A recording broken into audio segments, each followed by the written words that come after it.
দিকে দেখতে পাচ্ছেন? জি। আচ্ছা ঠিক আছে। শ্মশানটাকে দেখতে কি খুব ভয়ঙ্কর?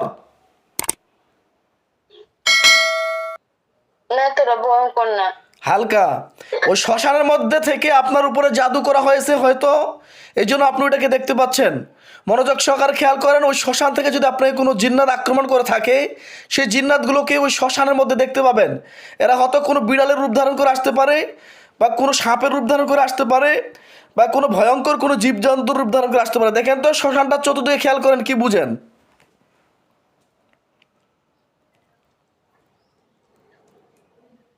শ্মশানটার উপর একটা কাউয়া দেখা যাইতেছে। একটা কাক দেখতে পাচ্ছেন?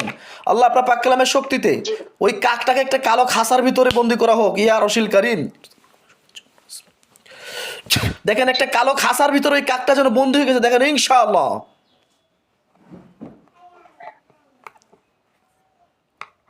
খাঁচার ভিতর তো বন্দিও নেই, দেখা যাচ্ছে যে খাঁচাটা পাশে, কিন্তু কাকটা দাঁড়ায় নিছে। আপনি আল্লাহু একবার বলে ওর গায়ের মধ্যে ফু দিয়ে দেন, দেখেন খাঁচাটা বন্দি হয়ে যাবে, খাঁচার ভিতরে বন্দি হয়ে যাবে।